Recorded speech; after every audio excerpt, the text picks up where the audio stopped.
Hey, what's up everybody? In this video, I'm going to show you how to track and improve user experience metrics, which Google is paying more and more attention to and integrating into their algorithm. So your first step is to establish a baseline of where you're at with your user experience metrics. And the easiest way to do that is to create a Google Doc. And within that Google document, have 4 columns. One for the date of when you first checked, your bounce rate, your time on site, and pages per visit. And what you'll do is you'll include the numbers here, and then as you make changes, you can track how these change over time, and they'll hopefully improve using the recommendations from this video. So no one actually knows how much they use each of these metrics, which one they give more weight to, etc. But we do know that they use user experience metrics, and these are good ways just to figure out how people interact with your site. And it's actually good for conversion rate optimization and things like that, but it's also important for SEO. So that's what we're going to focus on today. So how can you figure out, what people are doing on your site? Well, luckily, it's easy to find with Google Analytics. So just log into your Google Analytics account and click on All Website Data. When you do that, you'll be taken to your audience overview page, which shows you some of this information, but you don't want to use this information because this is for both new and returning visitors, right? So for example, bounce rate is when someone comes to your site and leaves right away, okay? And in general, you want that to be as low as possible, but let's say you have a returning visitor that goes to your homepage to see if you posted anything recently, sees that you haven't, and then left, right? That's technically a bounce. But from Google's point of view, it doesn't matter because that's not a searcher. So we need to see data just for organic non-paid traffic.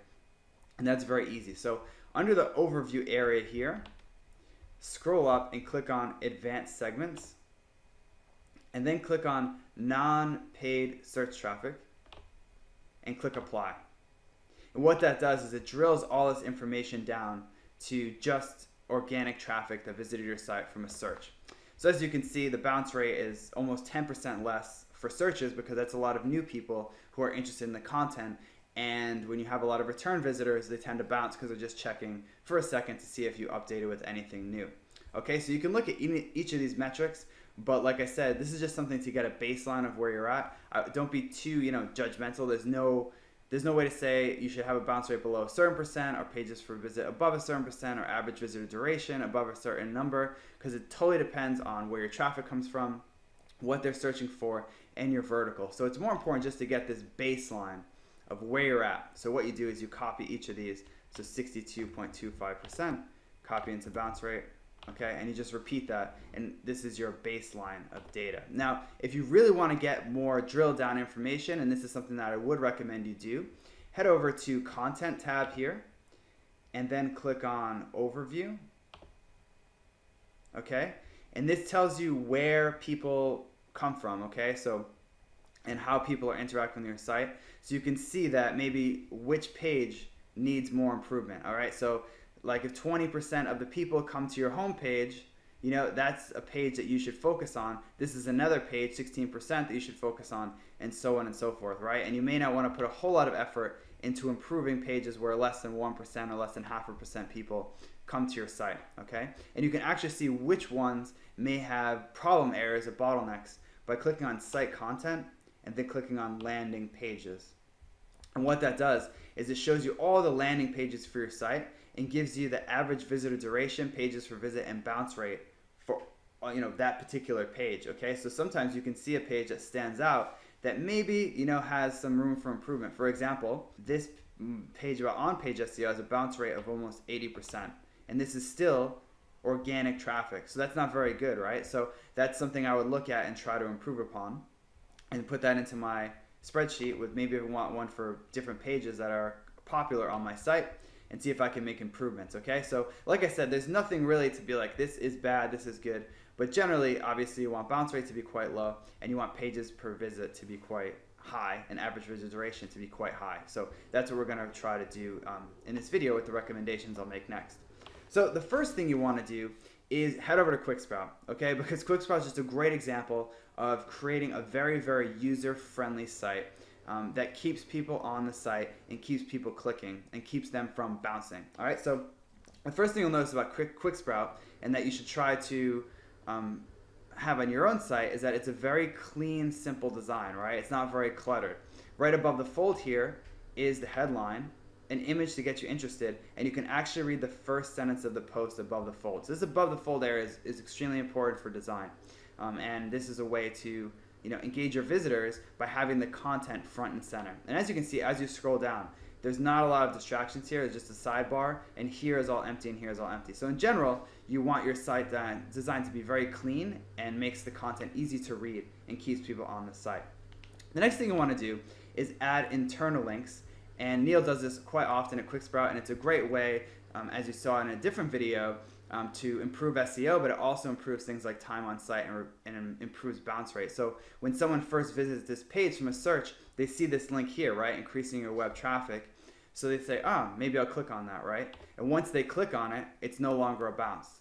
Okay, so it's no longer a bounce. You've already had 2 page views for that user, and their time on site is likely to be much longer. So whenever possible, or for pages that are not doing well in terms of time on site and bounce rate, consider adding internal links up high in the article, and that can improve those metrics.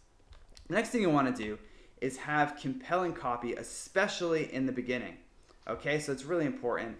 And for example, in this article, he speaks to what the search is looking for, right? So this person is, wants to convert their visitors into customers, and he already starts off with something about increasing traffic, right? And even though the person's not necessarily looking for that, that's something they're obviously interested in.